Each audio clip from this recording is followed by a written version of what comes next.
welcome once again to the Brett Chat Sport or BCS podcast.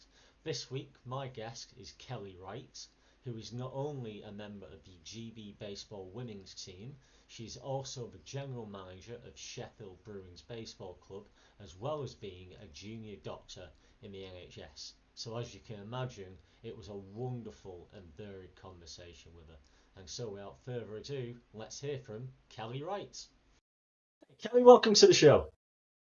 Hi, thanks for having me. Yeah, great, and really appreciate you taking time out to come and record with me. Like as we were mentioning off there, you're a doctor, so I don't doubt that you have very little free time. So I really do appreciate you making time to chat to me. Yeah, it's nice to actually have a day off and be able to just sort of sit and have a chat. It makes a nice change from being at work all the time. I don't want to imagine how stressful your job gets. So yeah, it's I'm very glad that I can be part of your day off and somehow a bit more relaxing than your usual 9 to 5. Yeah, definitely. Yeah, so let's get into it then. As you'll have seen from previous episodes, I always start with the same question: who do you support and why, Kelly? So my first love is football, and because I'm from Rotherham, typically I have to support Rotherham United.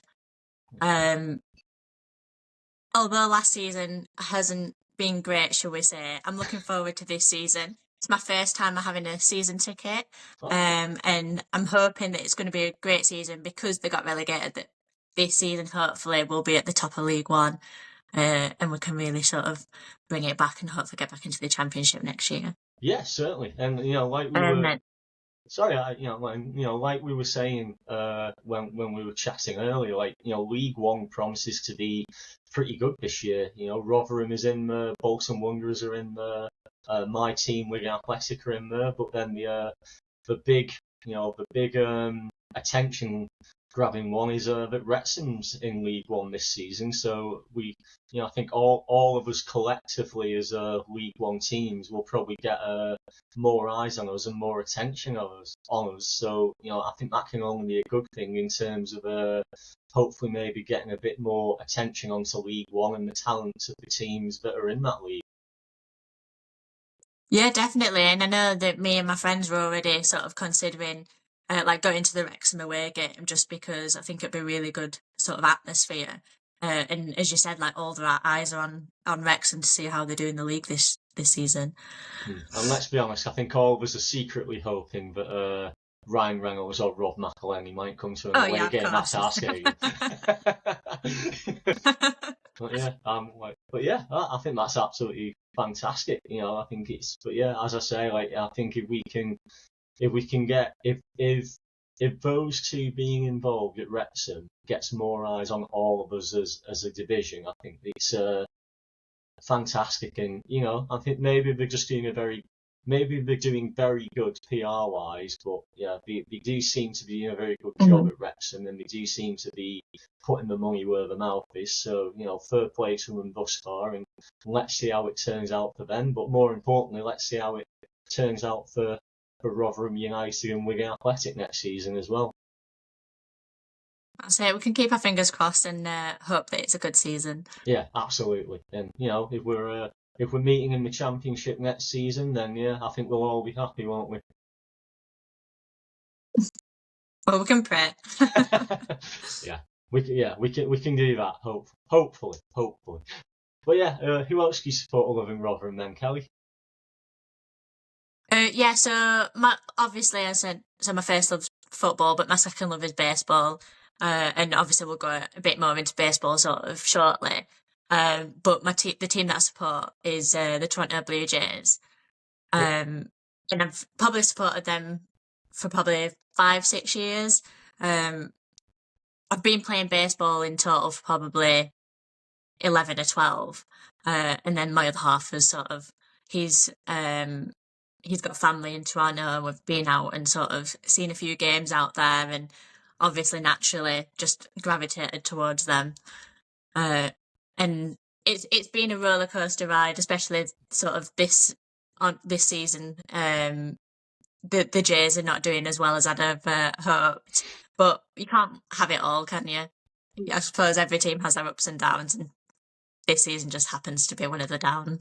Yeah, and it has to be said, like, the Toronto Blue Jays have got some very good players, absolutely fantastic players on an individual level. So, what do you think it is about this season that means that the team as a whole isn't performing as well as we've known them to the last few years? I think it's hard to say, really. I think they brought in a couple of sort of older players to try and sort of gel the team together, and I just don't think it's really worked. And then now they're sort of trying to make as many changes as they can to sort of get the team just sort of like offensively going. But I guess it's one of those, you win some, you lose some, you don't know necessarily whether it's going to work before actually getting the team out there. So, I mean, for you, it's very much about that chemistry thing, about the the bonding issue when it comes to teammates. Do you think it is more just a case of new teammates needing to bed in with the team as a whole, and once that happens, we'll start to see the competitive Blue Jays that we've become accustomed to the last few years?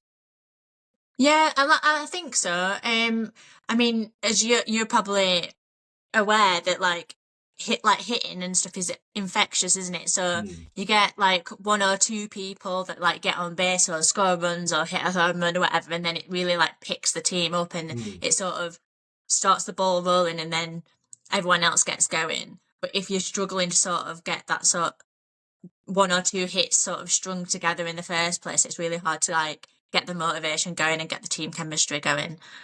Yeah, absolutely. Like, I'm an A's fan, so I'm not exactly used to my team getting hits, but that has started to change a little bit this season. We've had the three highest scoring games in MLB this season. So, yeah, I absolutely understand where you're coming from, because we've certainly had that with the A's, where Brent Rooker hits, gets a double, and then Shea Langoliers comes up, and he's started to develop as a hitter. So we are getting into that pattern of actually getting people on base, and then getting multi-hit home runs and stuff. So yeah, I absolutely understand where you're coming from, but I probably wouldn't have understood that if it wasn't for recent games where we've actually gone quite well, and have had games where we're approaching 20 runs in a game, which was unheard of for the A's the last couple of years. So yeah, Yeah, and I think it's one of those where like you think about like big hitters, home run hitters. So like we've got Vladdy, who is known for being like a big hitter, but it's all right having one person that can hit well, but if you've not got other people to sort of bounce off that, or the team's really struggling to play a small ball and sort of just like get a few singles together, or a double and a single or whatever to score some runs, then having one home run is not going to make any difference. Yeah, exactly. I think it's a wonderful thing when you've got players on base and then someone hits a home run, because you can be down 4-1 and then all of a sudden you're tied or you're in the lead, and it's that is the as dull as baseball can be at times. Watching it as a spectator, those are the moments that you watch baseball for, and you're a fan of baseball because of. So yeah, I absolutely understand where you're coming from, and like as you say, you've got Vladdy Guerrero Jr., who's a home run derby winner. You've got Bo Bissett. You've got a number of other guys who all know what they're doing at the plate. So I don't doubt that the Blue Jays will come good again, but as we mentioned, it is just a case of bedding in those new guys, and creating that team chemistry again. And who knows, you might even be challenging for the World Series at some point in the near future. It just depends how things fall, and if that chemistry can come together in the right time in the right places. Yeah, no, that's it. And I think obviously the format's changed in the past couple of years, and the NL East has always sort of been Really, so like obviously the division with the Toronto Blue Jays, you've got the Boston Red Sox, you've got the Yankees, all in the same division. It's always been really challenging. Whereas obviously now it's sort of although you've still got the divisions, everyone plays everyone, and so you can really see who which teams are sort of the better teams as such.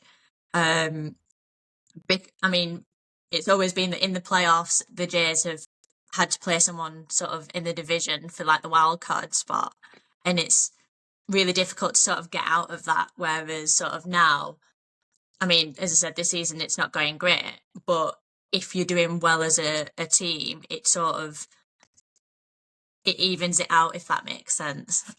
Yeah, absolutely. Like, it's I mean, if anyone saw my chat with Ryan Owen in the last season of this show, then he made a very good point that across a 162 game season, the best teams are gonna rise to the top, because you can't play that many games without the qualities and deficiencies of each team showing themselves eventually. That's it. And I think about like British baseball, and obviously it's a relatively short season. We play like once a week through the summer, but even that just takes it out of you. And I can't imagine sort of how physically demanding it is to be playing 162 games a year. It's just mad, like thinking about it. Yeah, absolutely. And as I say, it's Blue Jays have got quality there individually, so I've no doubt that as much as you maybe haven't started as well this season, then that quality will start to show itself as the season goes on. So let's see where the Blue Jays end up at the end of this season, and the same for all the teams in the league. And then we can maybe we might be having an entirely different conversation at season's end. Who knows? That's it. You don't know. Like the second half of the season always goes very differently to the first. So just if you're doing well at the start, it doesn't mean anything really, because you've got to carry it through for the rest of the season, haven't you? Yeah, absolutely. And you've alluded to the fact that you've been involved in baseball yourself for a while now, and it's one of the reasons I wanted to chat to you. You are the general manager of the Sheffield Bruins Baseball Club. How did that come about, Kelly?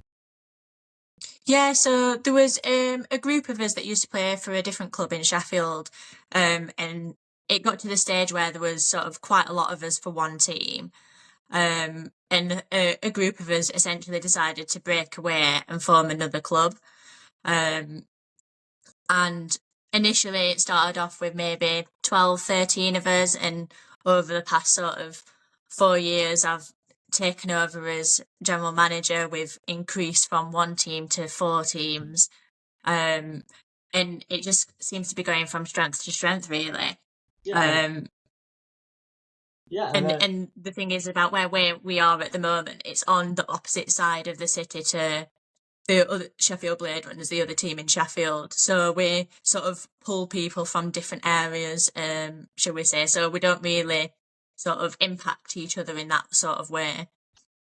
And you mentioned that there are 4 teams. So are you serving multiple age groups as a baseball club then? So in terms of like adult teams, so we've got a team in the National Baseball League, the top tier.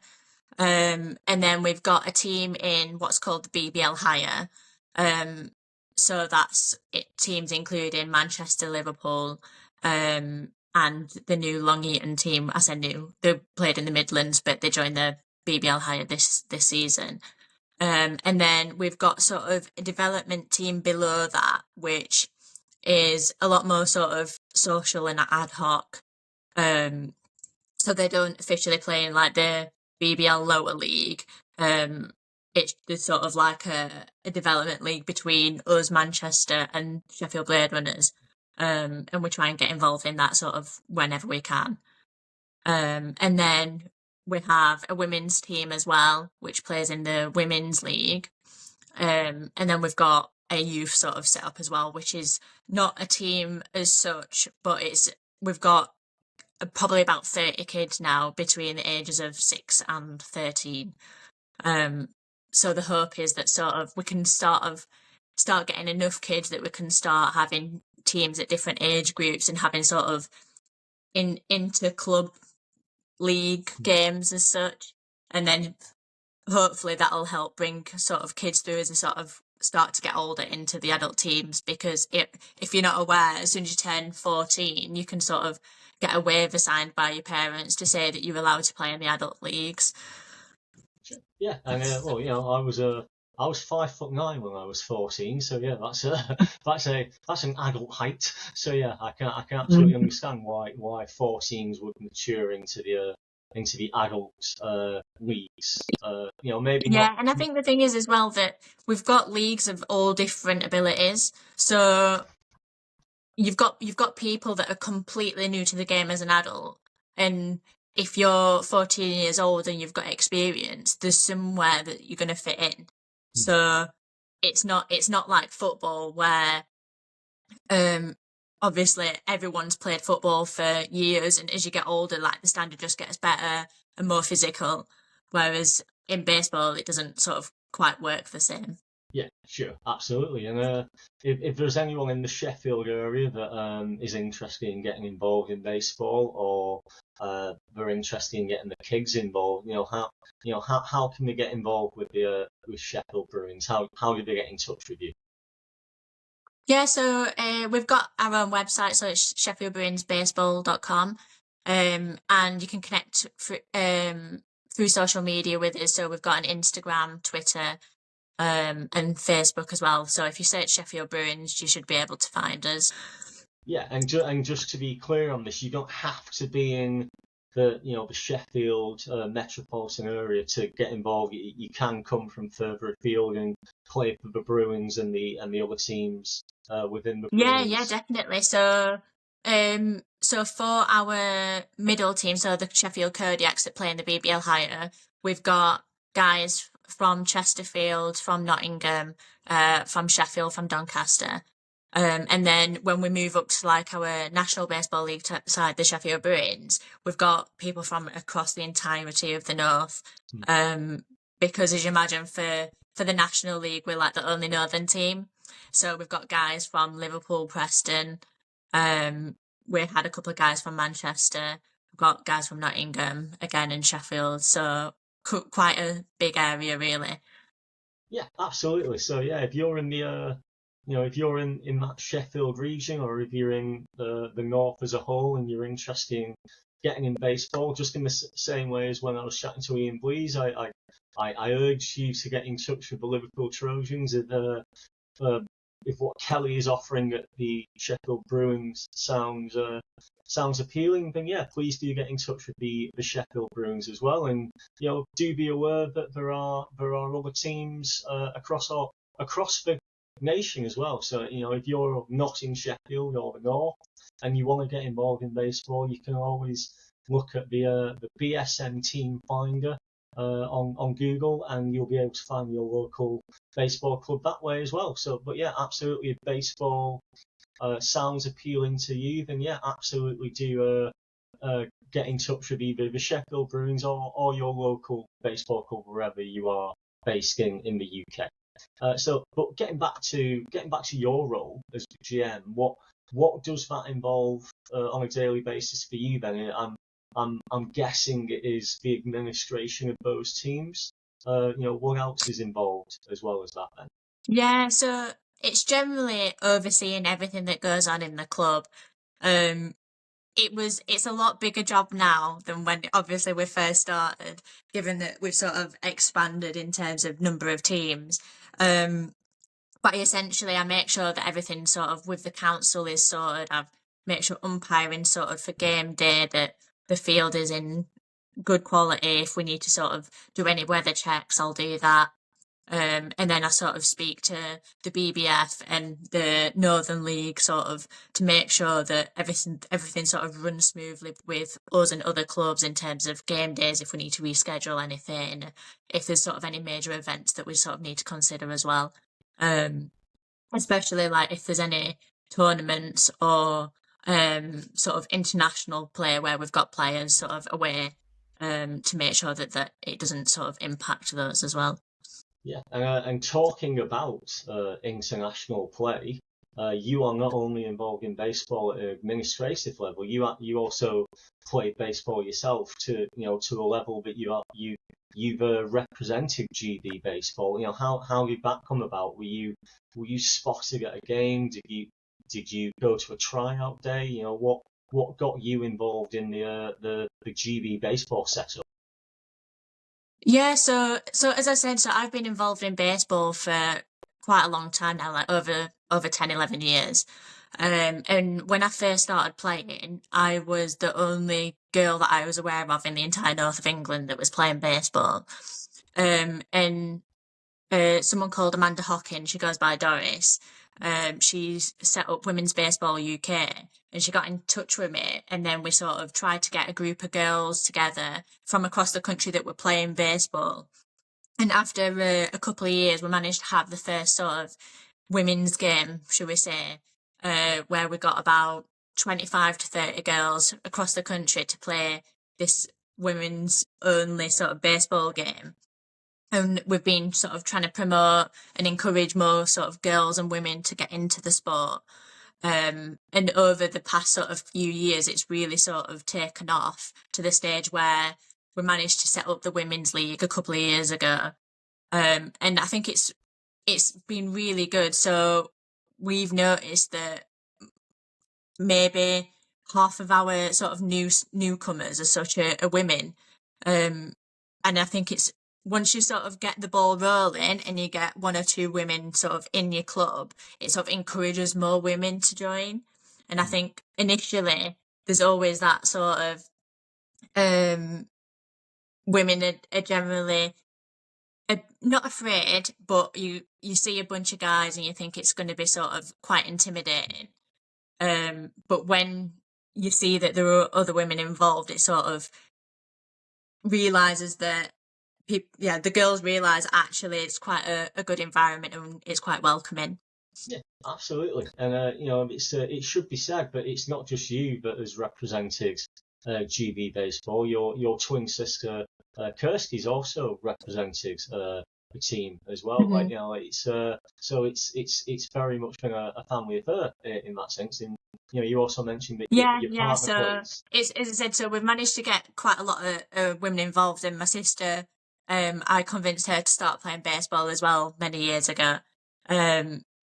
So she was like me, and we played football growing up, and then we sort of didn't have another sport to go to as such, and I started playing baseball, and then got her involved, and then over time as we got sort of more women together, we've been trying to create sort of this GB women's team, and for a while there was some sort of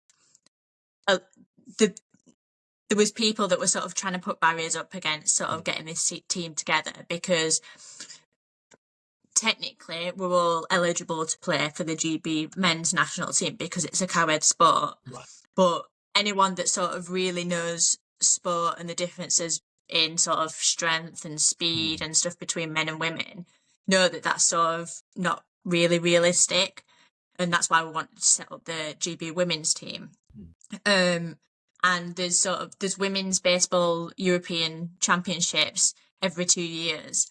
And up until us joined, the only teams sort of in Europe were Czech Republic, Holland, and France.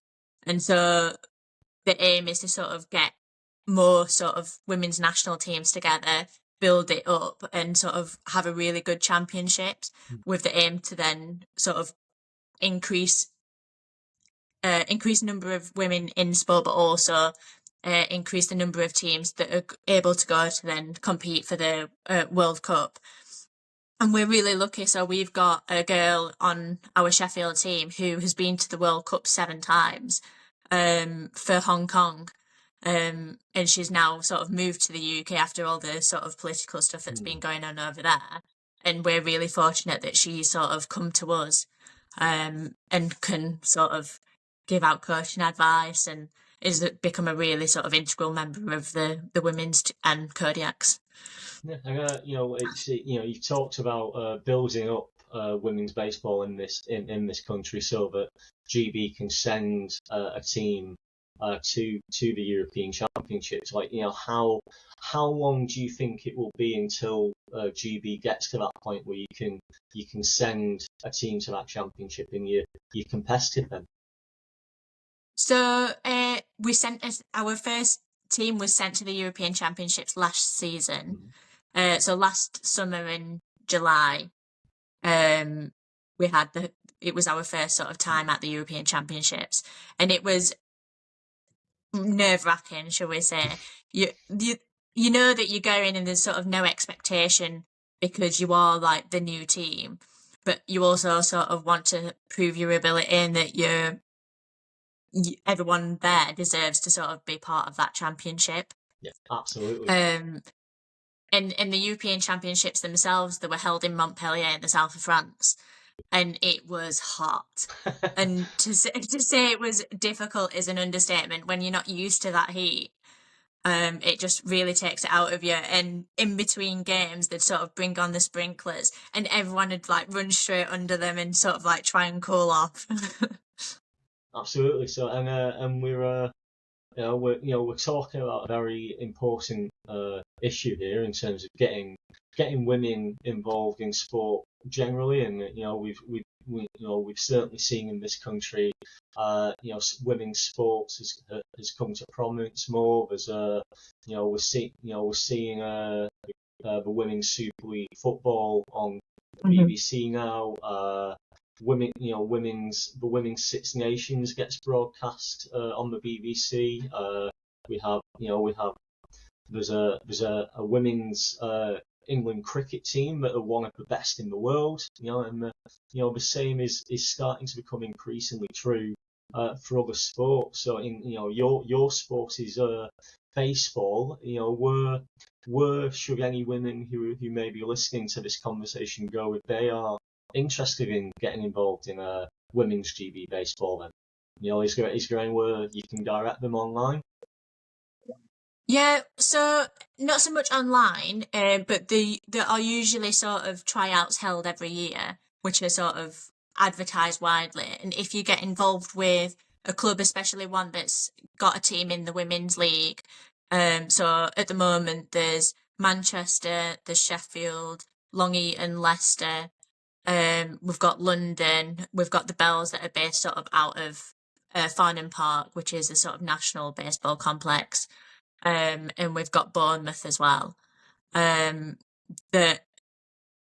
if you get involved with those clubs, that there's always people in those that are involved in the GB program in some way and can sort of pass on that information and let people know how to get involved. At the moment, because there's no sort of acute championships coming up immediately. So the next sort of European Championships will be next summer. There's sort of regular training sessions and open sessions for people that are interested to come along at. And it's just a case of sort of keeping an eye out. So there's a GB Facebook page and there's a GB Instagram. And usually stuff's advertised quite well on there. And if anyone's interested, then they can come along to these open sessions. Yeah, and absolutely. And I'm going to assume that being part of the GB baseball setup has opened up your horizons in other ways. I'm going to assume that it's not only Montpellier that you've been to, is there anywhere else that GB baseball has taken you thus far? So I went to Italy in April. So we had a spring training camp out there, which was a really good week. And we've got coaches from other parts of the country. So we had a couple of coaches from Italy. And we've got a coach who is American who is based in Japan at the moment, and she came across. And it's really nice to sort of get that input from people outside of British baseball and some different coaching. At the moment, unfortunately, I can't be there, but the team is out in Canada doing a tour out there.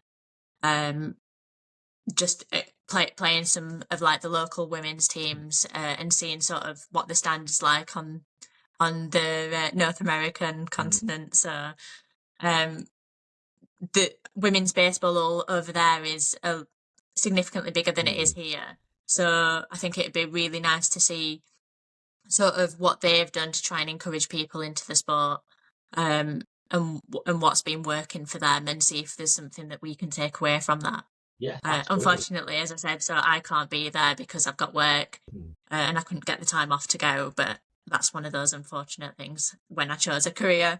I've been working as a doctor in the NHS, so yeah. But well, you're GB baseball's loss is absolutely the NHS's gain, I'm sure, because we certainly need more doctors and good doctors in our NHS. So it's as much as I'm sure you would love to be in Canada, and I'm sure that's going to be a wonderful opportunity for them in terms of training practices and different ways to become even better as a team and as individual players. And yeah, it's a wonderful thing that you're an NHS doctor. I'll say that because and we certainly do need to boost our NHS in this country without meaning to get too political after the last 14 years, I would say. Yeah. Thank you. Appreciate this part. Do you know when you're like, I've gone into the career because I consider myself a caring person. I want to do my best for my patients. But sometimes it is sort of quite challenging when you're being stretched so much. Yeah, absolutely. But like I said, you're doing a wonderful thing. You're serving the public, and you're contributing to the health and the well-being of this country, and and the people in your local area. So that's a wonderful thing. And as fulfilling as I'm sure your role at the Bruins is, as much as I'm sure you enjoy your time with GB baseball, I've no doubt that your professional life is also very rewarding as well. Yeah, and it's always really useful as well in terms of on game day if there's any injuries and you're like, don't worry, we've got a doctor. Yeah. So I mean, this is actually I think you've just brought a question to mind for me. Is as a GM, are you required to make sure that there is a medical person on standby for those games, or is that not a requirement for baseball in the UK? So the requirements are essentially to make sure we've got sort of first aid available and we've got someone first aid trained. It's always difficult, especially when you've got multiple teams and if they're playing in different locations and stuff. And you'd like to think that as long as the home team has got someone sort of trained, then that'd be enough. In an ideal world, everyone would have someone sort of really medically trained and can deal with any of those sort of difficult situations. But unfortunately, with how sort of British baseball is, it's more of something that we'd like to do rather than an actual requirement. Well, as baseball develops in this country, I'm gonna guess that those sorts of requirements will start to come in, and in many ways that will be a good thing because it will be a sign that baseball is growing in this country, and so there's a need to regulate it in that sense and make sure that everyone is definitely taken care of. So in that sense, it would be a good sign of baseball's growth in popularity in the UK as well, wouldn't it? Yeah, it would, and I think if we could get more funding as a sport to be able to develop facilities, ensure we've got the correct personnel there, so it's not even just sort of medical, from the medical side of it, but in terms of officials and scorers and just overall having the league sort of a bit more professional. Then I think it will really help encourage more people into the sport as well. Because if you see something's run professionally, you want to be a part of it. Yeah, absolutely. And at the time of this conversation, the Olympics in Paris is not far off. Baseball and softball are both played in the Olympics. How far off do you think it is before GB can start sending teams to to the Olympics. I know, for example, that the GB men's team will be taking part in the 2028 Olympics because of the performance at the World Baseball Classic last year. Hey, how far off do you think women's baseball and women's softball is from getting a GB team into the Olympics? Yeah, well, I'm not sure about softball, but in terms of, I don't know if you're aware, but in the Olympics, it's men's baseball and women's softball. Yes. So at the moment, there is no women's baseball or men's softball. Yeah. I'm not sure exactly why that is, but in terms of women's baseball, I know that to officially become an Olympic sport, you've got to have, I can't remember the exact number, but you've got to have so many countries that have teams in that sport. And unfortunately, women's baseball is not at that requirement yet. So even if we wanted to send a team to the Olympics, it just doesn't exist yet. Yeah. And the only way to sort of get that is to, as I said about the European Championships, to try and get more countries involved. And so we need to sort of do that on a more global level, shall we say, to try and get more women into baseball, more national women's teams, and then hopefully enough to then for it to then become an Olympic sport. Yeah, absolutely. And as the game grows, I'm sure that the calls for that to happen will become louder and will become so loud and so prevalent that they'll be very hard to ignore. And so a very serious look will have to be taken at the feasibility of that and when that can be done. So who knows? In the next, it's probably not going to be in the next 4 years, but in the next 8, 12 years, we could start to see that momentum growing, and you never know what could happen in 2032 and beyond, maybe, eh? No, exactly. And as you said about like women's sport in general, it's becoming a lot more popular. And you like to think that, I've always said that if you can see something on TV, then you want to be it. And as a kid, if you don't see women's sport on the TV, you don't really think that it's accessible for you. So the fact that it's now becoming sort of more mainstream, hopefully it'll encourage more young girls to sort of get involved in sport. And if we can sort of, as you said, it won't be over in the next 4, probably even 8 years' time. But in the sort of long run, when I'm older and coaching my kids into baseball, that hopefully that's something that will become an option for them. And I think that the thought of having a team in the Olympics and wanting to sort of be a part of that team is really it really motivates kids to sort of work at their sport and sort of become the best and want to be part of that team. Yeah, absolutely. I think the main point that you came out with for me was that you can't be what you can't see. So the more women's sport that we get on TV, whether that is rugby union, cricket, football, baseball, whatever, then that's going to help grow the game.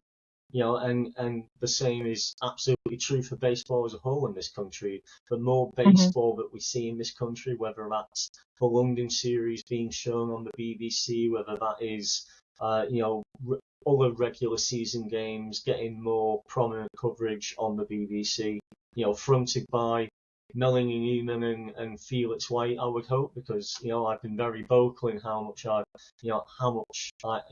great I think those two as a commentary team have been when they've done the London series games. It's only going to help grow the sport. So I think that's a wonderful note for us to end on. Is you can't be what you can't see, and the more of these sports that we see on TV.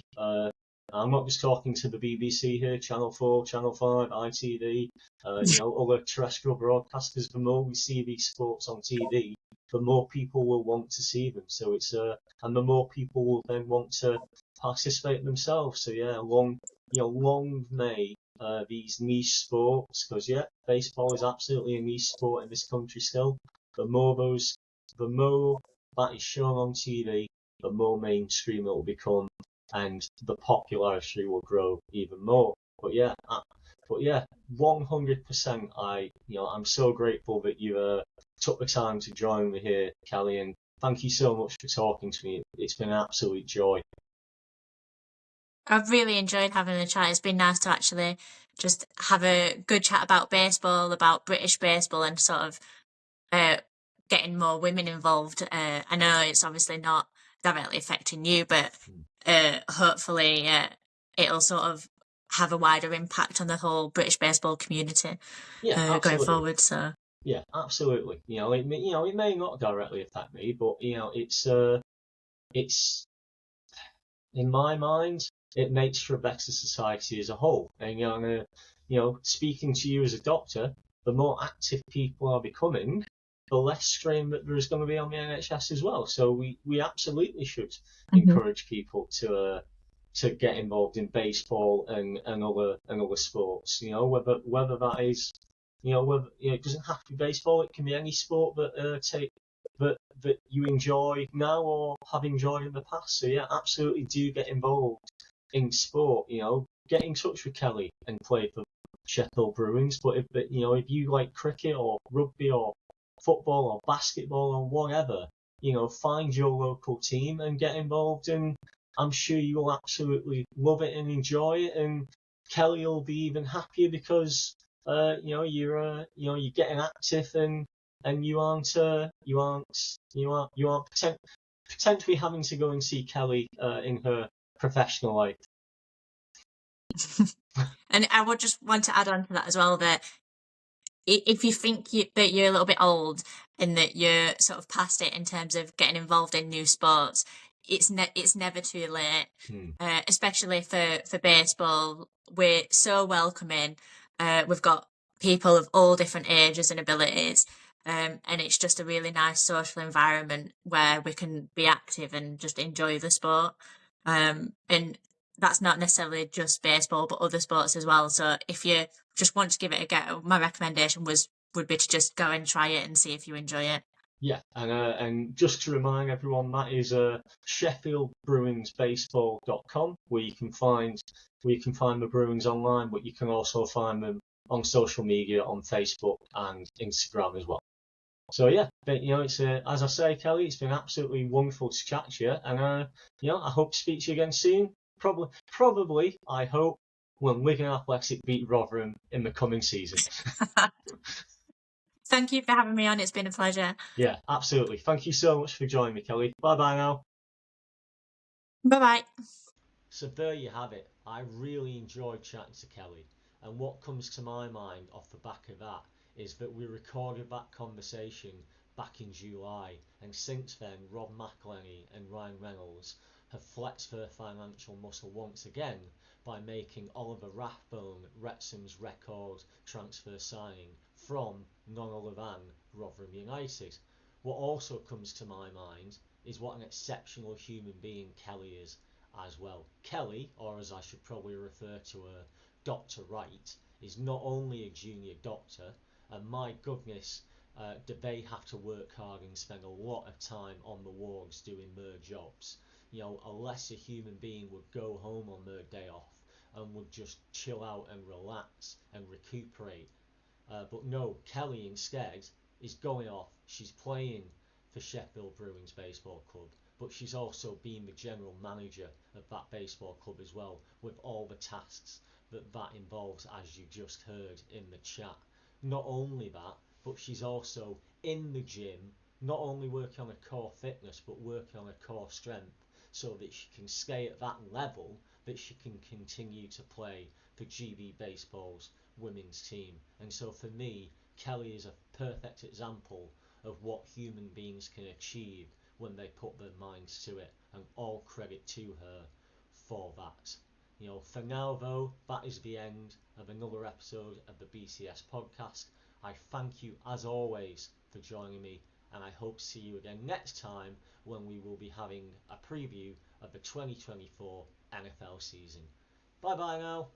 The BCS podcast is written, produced, edited and hosted by me, Brett Walker.